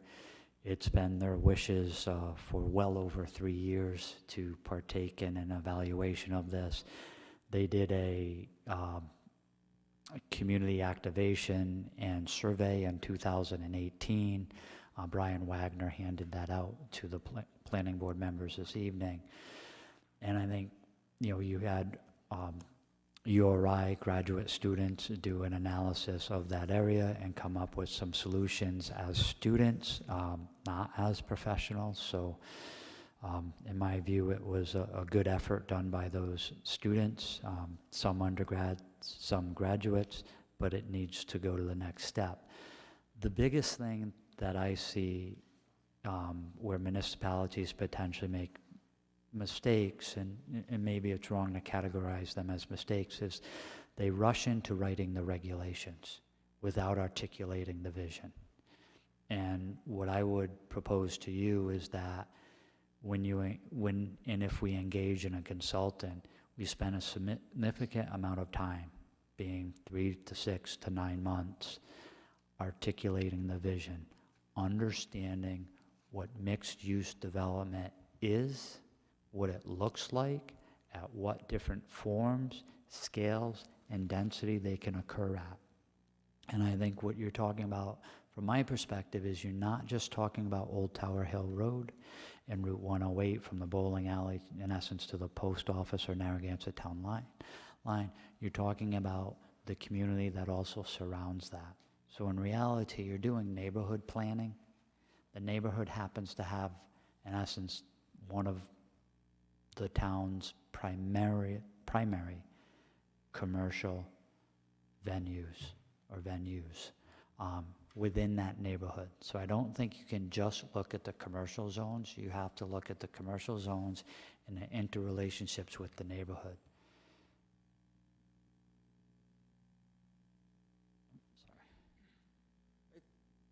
So again, from my perspective, it's planning for the neighborhood by planning for the future of the neighborhood. This is primarily the district area you're talking about. You're looking at Route 1.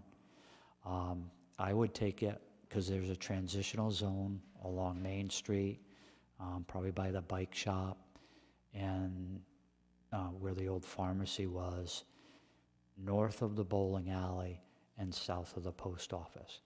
Anything that you plan to do with regards to scale or density has an inverse and adverse relationship to the immediately surrounded residential neighborhoods. So I think you would be short-sighted just to look at the frontage on the commercial strips. That you gotta look at back a house too and the implications there. In addition to that, you have Main Street proper and the existing businesses there. In most neighborhood analysis, there's also an economic component to it. You shouldn't design for a build-out of your commercial zone that cannot be supported by the economics of the community. So if someone says, we want a Whole Foods, a Market Basket, a Shaw's, and a Belmont, those are aspirational, but do the market economies support 500,000 square feet of grocery stores? So there's an analysis that has to occur there. And then there, to me, there's scale, and we talked about articulating the vision. This is mixed use in one community's vision. This is somewhere USA. But when you talk about mixed use and redeveloping an area, is this a vision style you want to articulate? Is this a vision that you want to articulate? And this again is from Someplace USA. And then there's a discussion of scale. And in Somewhere USA, they actually discussed about within their commercial zone, there's 3 typologies. There are 3 aspects to the village. There's a 1-story kind of component to our commercial district. There's a 2-story component. And then in this scenario, there's up to 4.5 stories. And they use them as transitional zones. So next to the neighborhood, the established residential neighborhoods and their transect communities, they scaled down to 1 to 2.5 stories. And as you got closer, we'll say to the intersections of 108 and Old Tower Hill, you could go up to 4.5. And what this looks at on a one-dimensional plane, when this community evaluated, they looked at that stepped approach. And this is just all the things that go into that neighborhood evaluation. And again, to me, it's going back to what's the articulation of the vision.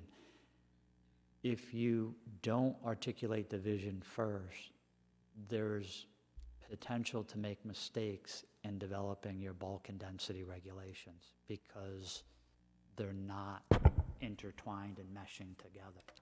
Where someone views 3 stories, what does 3 stories really mean? What does the fenestration on 3 stories mean? It's really hard, and Liz hopefully will appreciate that. Taller buildings, 4 or 5 stories, like downtown, have a top, middle, and bottom. It's hard to do a top, middle, and bottom in a 2.5-story building. So in some aspect, you need to go through this visualization process in certain segments of the community to understand what's appropriate. And also, without that market study, someone could say, I want that. Jamie, develop the code, use the consultant, and I want a code to see that vision for our Main Street. The economics may say that's a well-intentioned plan, but that is never going to be able to occur because the economics of the community can't support that and wouldn't be able to support that until year 2075, where you're looking for incremental changes over time that are achievable. So that, to me, that discussion is not just about the visualization. It's not just about creating the code. It's also looking at the backside of the market to see that whatever you codify, whatever your vision is, can be supported by development.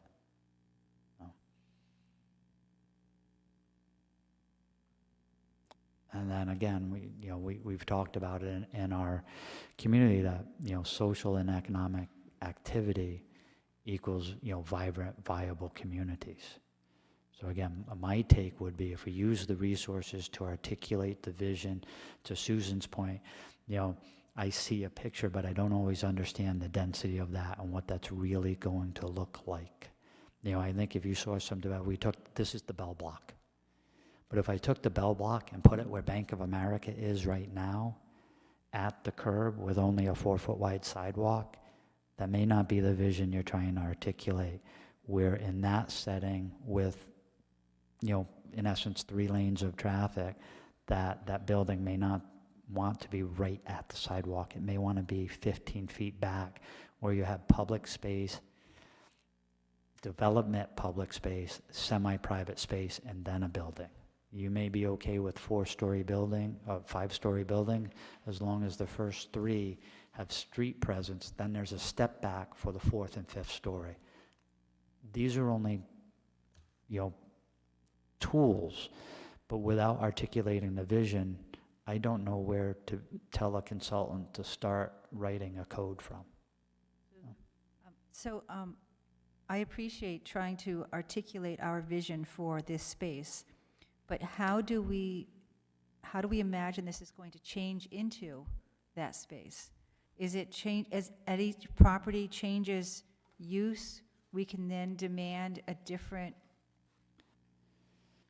So there, configuration? and again, it's working through the vision and how to get there. There are codes that are written that, in essence, mandate build 2 lines. So if we'll use CVS because they're not a locally owned entity. They're a corporation, and there's no personal attachment to a landowner or business owner in the community, although community members work there. But if in year 2010, a developer buys CVS, under existing codes right now, there's a front yard setback, a rear yard setback, and a side yard setback. There is no requirement that they build to any one of those setbacks. So they could do, and if 5-story buildings were allowed in the zone, they could put a square box in the middle of the property and build up 5 stories. That's one way to look at it. The other way is, if someone were to redevelop that property, you codify the requirement that they have to build to a street line. So they couldn't build that 5-story building in the middle of the property. They would have to build the 5-story building up along the street line, because you're trying to establish a vision at the street. All of this can get articulated in a code once the writer or author of the code understands what you're trying to achieve. And then there's also the local palette of the regulatory process. Are you, as a community, willing to mandate a build 2 line, understanding that there may be pushback from the development community because the person who has their eye on that corner property wanted to do a 5-story building in the middle of the property, and your code is going to say you can't. So again, there's a lot of steps to be taken in articulating the vision, and then looking at the mechanisms. Form-based code is only one mechanism from a regulatory standpoint. Most communities aren't, one smaller suburban urban communities, so a rural suburban community with kind of an urban core, they're not all going form-based code. They're using hybrid methodologies. So they're using a traditional zoning code that is using the pictorial, bulk and density aspects of the form-based code that supplement the traditional zoning code. There's a number of ways to get to where you want to go. I just, as your planning director and, as a planning department, I don't know where you want to go yet. I know you're in support of mixed use, but I don't know if that's at the curb, 3 stories, 4 stories, 5 stories. And even if everyone said everything along that street should be 5 stories and 25,000 square foot buildings, I don't know if the marketplace will ever be able to support that. And then you write a code that is wonderful and beautiful and award-winning that never gets built. So a couple of things. One is to answer Susan's question, and another one is just to give a little bit of background. One is that having been involved with the project from the beginning, as was Larry, one of the things that was really interesting was that when the students did their design work, there were 4 different groups, and they created these little neighborhoods or districts within this area. So they obviously weren't constrained by the regulations, which allows for greater creativity, and it often stimulates more creativity as a whole. And when you see those drawings, I think they're really pretty amazing, the different ideas that came out of it. And that's what we need to see that and kind of get the background information. The other thing is that this technically wouldn't really be called commercial highway anymore. It would be some other special overlay district or corridor with, whether we call it an opportunity zone or some cool name better sounding than an opportunity zone. And the whole idea too is, first of all, Jamie said 10 years to understand that this isn't going to happen overnight. You have to give people the means to do this, and I think part of that is going to be, even though, as you'll see on the PowerPoint, the development community, or at least the property owners, were invited into the process, I think it's an important part of this is to bring folks that have done this, developers, finance people who both understand the financial end of things and construction costs, but have done this in other communities or probably other states.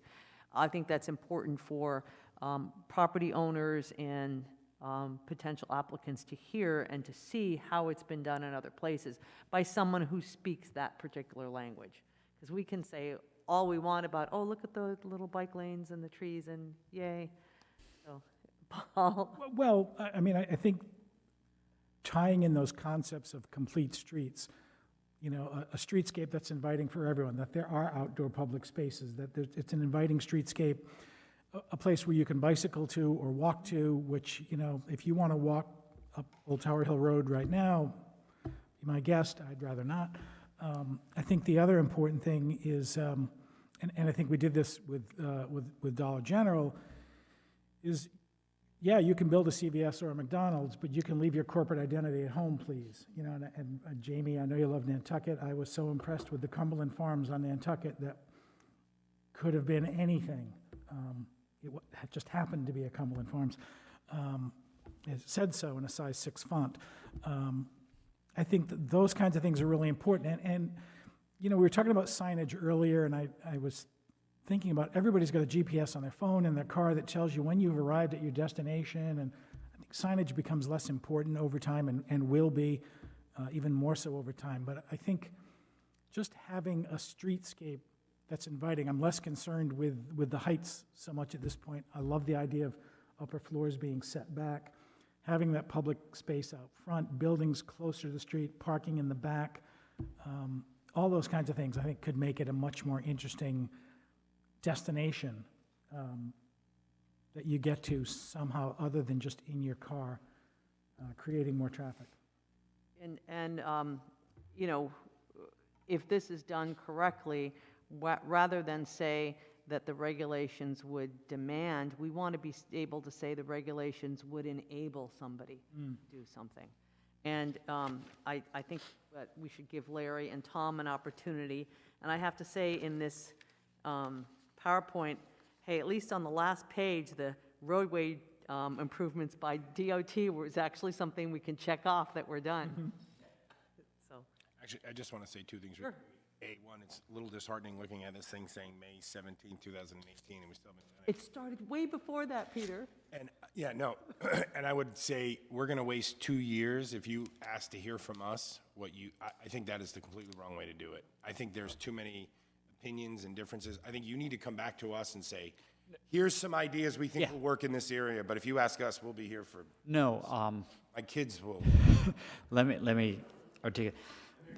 Yeah, so the intent wouldn't be to have a consultant come to a meeting and hand everybody a box of crayons and say, everybody draw. That consultant would analyze what the existing community is, have a discussion with you. They know the general principles of mixed use and streetscape, and they would come back with potential options on a build-out.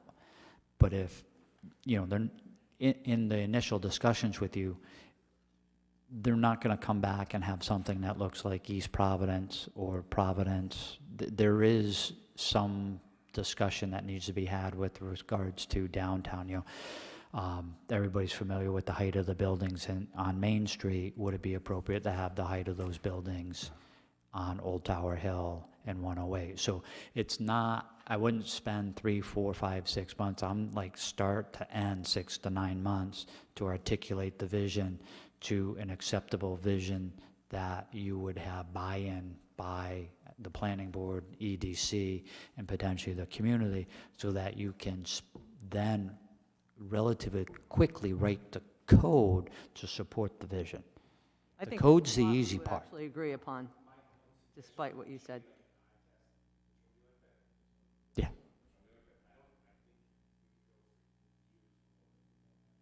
But it has to be well done, because the one that was done before that you guys saw was not.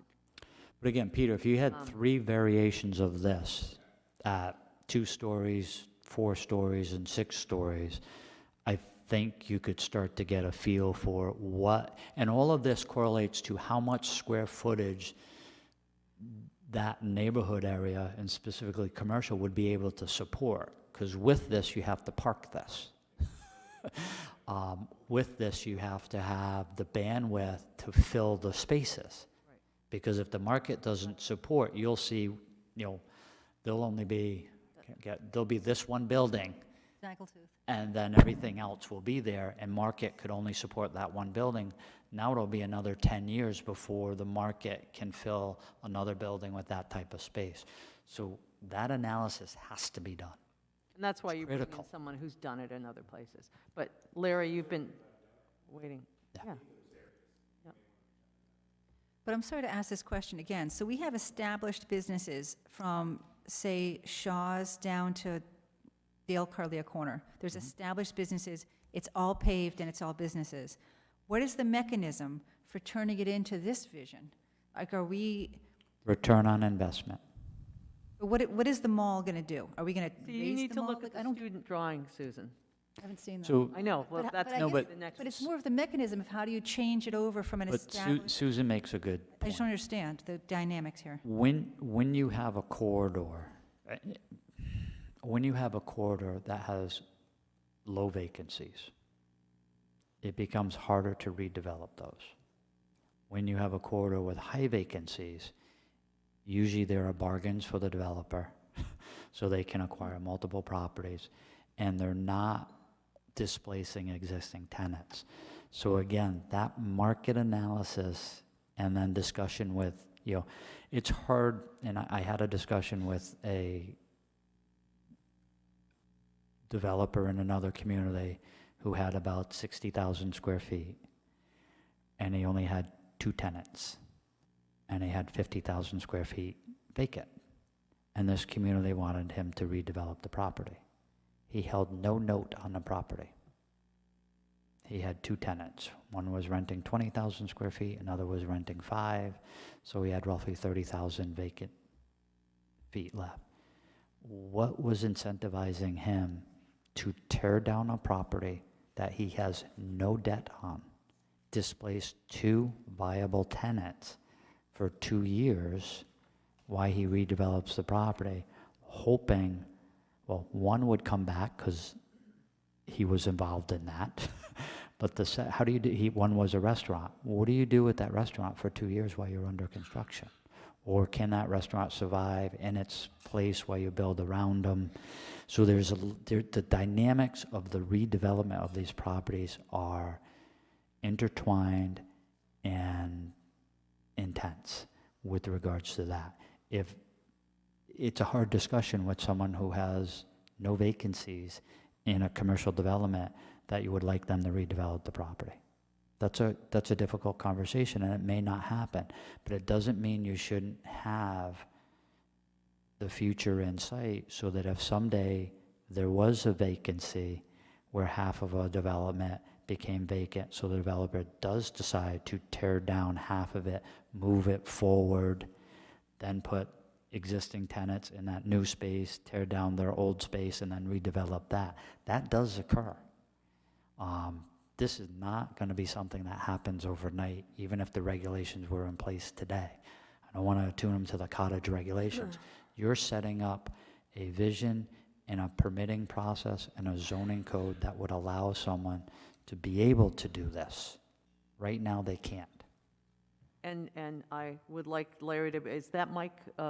Yeah, that on? mic should be Okay, live. And you know, the student project did a lot of valuable analysis about the constraints, whether it's lighting, stormwater, noise, ingress, egress, impervious cover, and also, so the challenges and the opportunities. Maria, before they start, I just want to point out that I distributed this because Tom asked me to reproduce a copy of it for him Yep. earlier in the day. And my point in handing it out to our members here is that I knew there were a number of people who hadn't seen here, who hadn't been there. But I also wanted to make sure that people understood that there is in fact an appetite for what we're talking about amongst the property owners in the area. So this is not something that we are simply foisting on them without any expressed interest. And Brian, you were part of the project because you were the graduate student, even though you were already working as a planner or had been working as a planner, post-legal career. So you were very much involved with the project. Yeah, and if there's anybody here who would like to see those materials, I do have them with the caveat that there's a lot of Disneyland in them. Which was hard for me as a 50-year-old student to wrap my brain around how you just completely exclude the economic realities of the world. But I'd be more than glad to circulate it for anybody for their amusement or whatever. You know, there are ideas there. As full-blown concepts, they don't work. But there are ideas in there that It's a catalyst. stimulate. Do you have hard copies or you just have digital files? I have digital files. Okay. Larry and Tom, welcome. Thank you. I'll start by saying, Jamie, you're right. Time, and time. 4.5 years to get this. Can you just, for the record, can you identify yourselves a little more than Larry and Tom? Just full name and property that you're, okay? I'm glad there's a lawyer amongst us. Larry Fish, chair of the EDC, and Tom Rowcliffe, one of the members of the EDC. We both worked on this project. But the point is Will Green's study was about 10 years ago. And it was a lot of pie in the sky, but a lot of common sense stuff that might interest people. But it didn't go anywhere. It was stagnant, to use a word that's been used in here tonight. And why? It's because nobody consulted with all the property owners. All right? So you can design whatever you want, but if the property owners wants to do something else with it, they'll either do what they want or they'll sell it or whatever, but it will stay the same way as it is right now. And so what the EDC tried to do as an impetus to get something going is to talk to all the property owners. And we went, knocked on doors, found property owners, a lot of which live in town, which is important. A lot care about this town, which is important. And we got a lot of valuable information, and that's in this report right here before you. Again, time. 4.5 years for me to stand before you, and we start talking about it. In that time frame, property owners have died. Now property is in estates.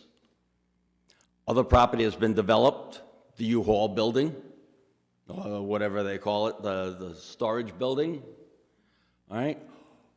All that is opportunity to create something that comes along with your vision. So to Pete's point, if you just talk about it for 2 years and then implement something, you know, Perry Razzo will have already developed his property that he just bought. Hal's might be sold to somebody else, and you don't have, because an auto body shop isn't prime use of that space, so that property is more valuable.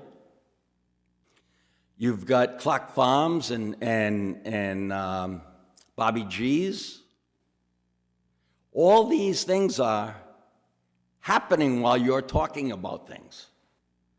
So the one thing I really want to point out, and I'll let you talk for a couple of seconds, is you've got what the property owners thought should be done for density, for height, for parking. We talked to them all about that. It's here. If it's not here, we've got it in slides, right, Brian? Yes, we do. And this is not the full presentation, by the way. This is just the first couple of pages. And there's also a much more detailed letter that came out of the study that went to the town council. Correct. And my point is, Jamie, you said about the cottage zoning and everything else, that has delayed this for many years. We at the EDC have been saying, what's going on? What's going on? And we know it's in the process, but the district, the opportunity that's in the district to create your vision isn't going to be there in 2 years. And it might not be there now. I know one project, $8 million in this district, that didn't get built in this time frame that we're talking about.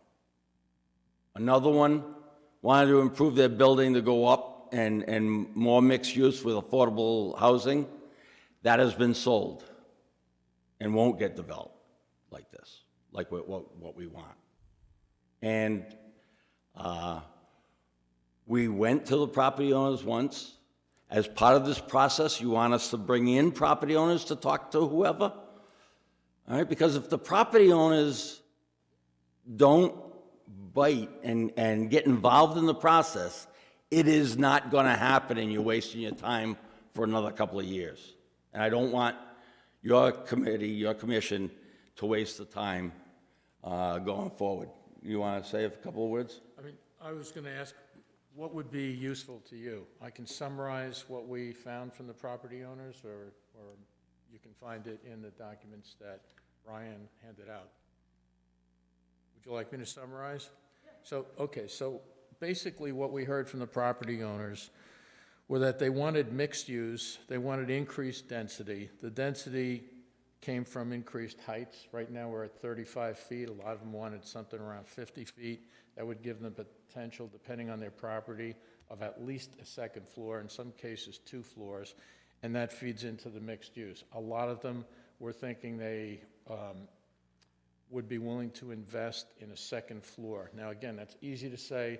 This was a lot of hand waving when we talked to them, but they were, a number of them, interested in making investments if they could, if the zoning allowed them to permit mixed use. And again, that would require changes to the height and then also to the footprint. Now again, that brings in questions about the parking, but from their point of view, those were the things they really highlighted. A number of them did. In terms of say, the more the aesthetic part of it, we also heard from, I think it's worth mentioning, a lot of them were looking for a Main Street feel. And again, that might not be so easy to produce. As you said, this isn't a vacant lot that we're talking about where you come up with zoning and then everything on that property will conform to that zoning. This would be, property by property. They definitely felt that we needed to be more pedestrian friendly. I think that the REDOT project helped a little bit with that on Old Tower Hill. Everyone wanted improved landscaping, architectural standards. I was surprised to hear even the property owners say they would like to have architectural standards. That way they would know the rules of engagement. But they also said that they wished the standards were flexible. And again, that's maybe a little bit of an oxymoron, but that's somewhere in between flexibility and having the architectural standards. That's what we heard from them. They recognize parking is a problem, especially when you look at increased footprint on the lot. Aesthetically, street lighting, they were looking for street lighting that might be a little more aligned with Main Street. Signage, public banners, holiday signage, directional signage, all of those were mentioned by just about every property owner. They mentioned the need for general maintenance of the public right-of-way, street sweeping, they felt was a problem, not having enough of that, not enough garbage cans for trash pickup was negligent. And then construction improvements, and as was pointed out, that one, at least the REDOT project, addressed most of what the property owners were hoping to get on Old Tower Hill Road. So, I mean, I don't know if that helps, but that was a summary of what we heard from the property owners. We contacted over 50 and ended up actually interviewing 28. So it was 54% of the ones that were contacted, which is a pretty high turnout, which I think reflects their eagerness, and I think we enticed them by saying that the town wanted to hear from them. And so... It's always a good opening line. yeah, it showed Big that time. yeah, Big time. they were interested in getting that dialogue going. The good news is you've got a couple of people in town that own multiple properties in this zone. So the iron is hot. You got to strike while the iron is hot. And it's been very frustrating from our committee's point that it's taken this long, but I'm ecstatic to stand here before you tonight and talk about it. All right? And DEDC will assist in any way in the process to get this moving. Nothing will get in our way. Excellent, thank you very much. And you know, I don't think it came as a surprise to those of us who were involved in it, but the property owners, by and large, were not happy with the appearance. Right. Current appearance, so they want to see change. And some properties won't be changed because structurally, they can't handle additional stories, even though we'd like them to. Yeah, yeah. Others, as Jamie said, they don't owe anything on it. So there's no incentive for them to do it. You know, but others are looking to do it. So tell me if I'm wrong here, but I'm thinking, you know, you make this more upscale, more appealing, you get tenants that are willing to pay more rent, all of a sudden those property owners that maybe something that couldn't be developed because structurally it can't handle it now becomes a tear down. It's just more valuable to tear it down and put in something that fits in better with this newly established aesthetic that you're creating. So it seems like economically you're sort of, you know, you're moving up the ladder, the other way around. You're correct on that. But you have to, the property owners will either sell to somebody that sees that vision, or you need to educate them on how to do it. But you don't mandate things. You ask them what they're looking for, try to give them the flexibility to do what you want, but it's got to be economical, and it's got to be timely.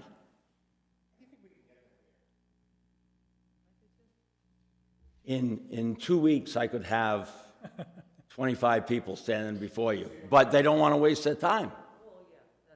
I mean, that's, and we promised them, as part of the study, that we would make the presentation to them and also the town council, and something would come of it.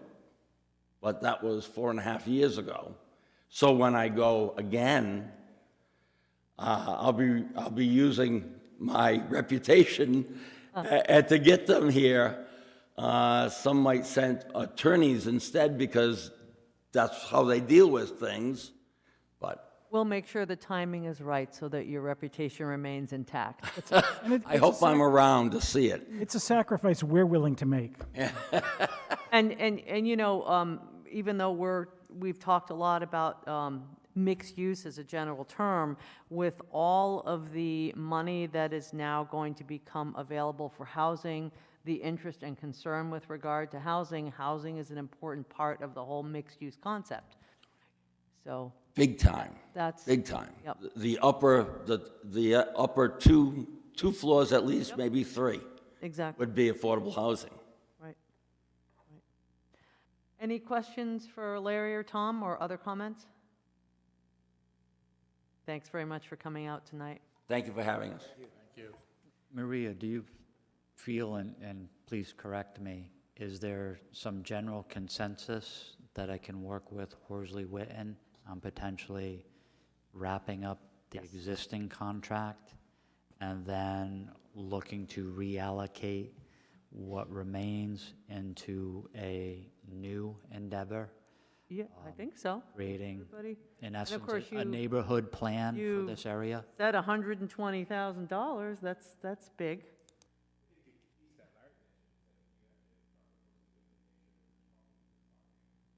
Well, This would be a it different won't be contract. that, Different. it won't be Horsley Witten, it's the, Yeah. yeah. And again, it's the, to Larry's point, the use of term stagnant versus stale, but, this has been talked about. You're not starting from day one, ground zero. You are starting with a lot of knowledge historically about undertaking this.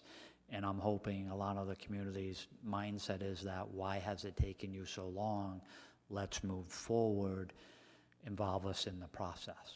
But, it takes a substantial amount of financial capital to undertake this type of analysis and study and then develop regulations.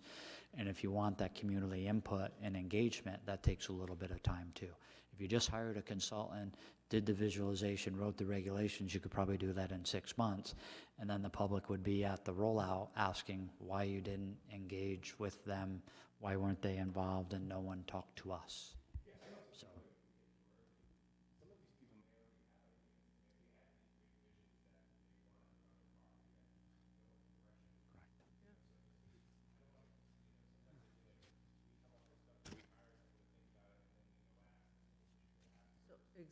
And they need to be here at the onset. So and that's why there's communication.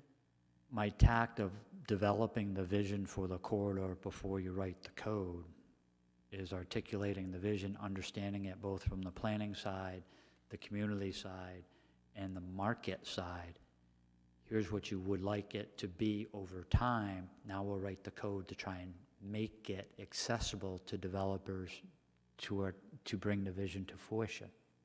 Yeah, and thus the addition of a, as I said earlier, a kind of finance, marketing person that has been there and done this in other communities. Yeah, and that, Newton, Massachusetts, Somerville, Weston, Mass, Bridgeport, Greenwich, Connecticut, other East Providence, they've all undertaken studies like this in the last 2 to 5 years. So the bandwidth and the consultants are out there on the East Coast.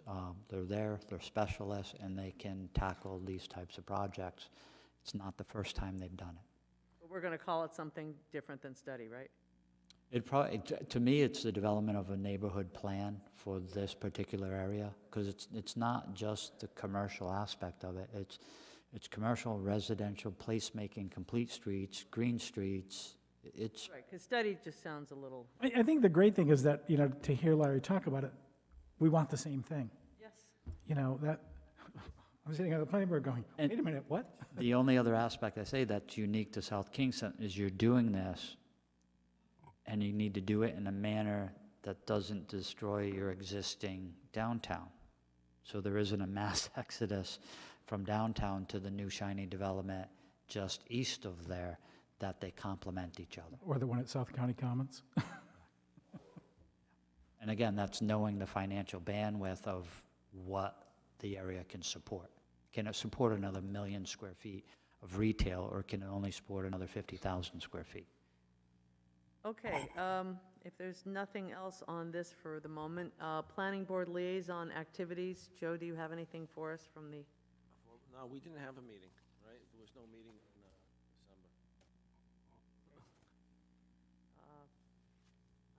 have anything from, we haven't, the Scenic Stewardship Committee has not met, but I know that Jamie has sent out an RFP or RFQ, one or the other. For the stewardship plan, the RFP is with finance. Final draft was sent back to them today. We should have that hit the street, and responses would be due second, third week in February, sorry. Allowing about 4 weeks for the RFQs to come back. Update from planning staff. I may have forgotten one thing, but without remembering that one thing right now, I have nothing new to add. I should say correct that. Just as an update, Town Council last night did close the public hearing for cannabis, make a motion not to approve the draft regulations. At their next meeting in 2 weeks, they will do an order of notice where they will schedule a public hearing for the overlay zones as discussed by the planning board in February. That was my other thing. Jamie, on the application for the affordable housing grant, what's the process on that? Who's gonna, is it just the application gonna go directly to the town council? Is the, So the application will, anybody gonna have Yeah. any say in that process? That's a good question. so the responses are due by next Tuesday. We will review them internally, we will summarize them, and then we will have a discussion with council. I know Brian has a matrix for the affordable housing applications. Social services, they're potentially working on a matrix where staff will attempt to rank them and look at the viability and whether they meet the application criteria. Joe, to your point, depends whether there's $1 million worth of requests and only $400,000 available, or whether there's $200,000 worth of requests and $400,000 available, so you could just simply fund everybody so long as they met the criteria and had viable projects. We know we have potentially 1 to 2 potential developments for affordable housing that should be on their way in.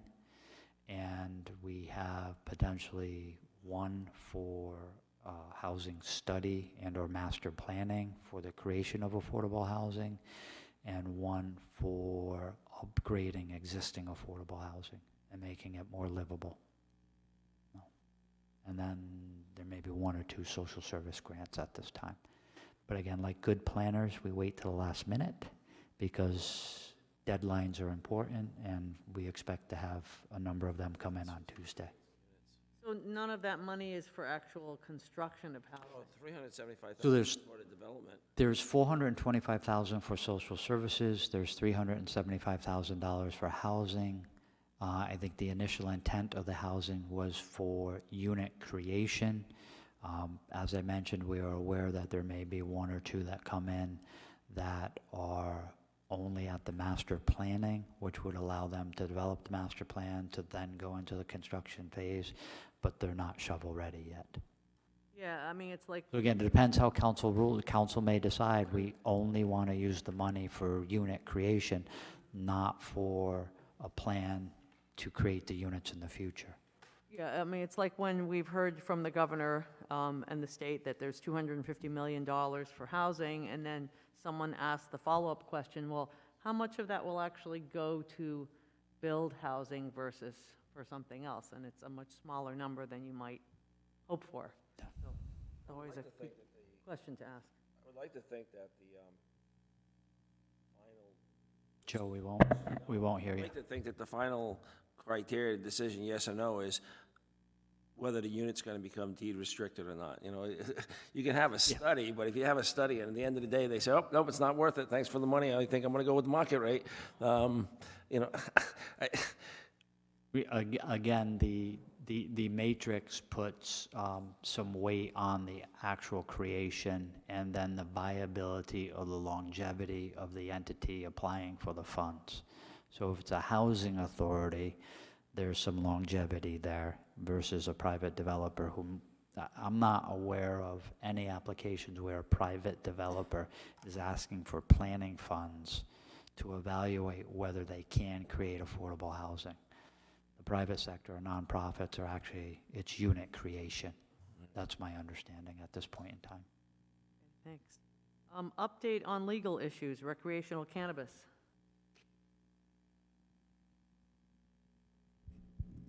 Well, I think you heard about the council action, so I don't think there's much to talk about that unless you have questions. The other thing I was going to update you, though, on the legal issues was remind you that the quorum law has changed as of January 1st. So it's no longer requiring a majority of the members of the board to approve a subdivision or land development project. It's a majority of those present at the time.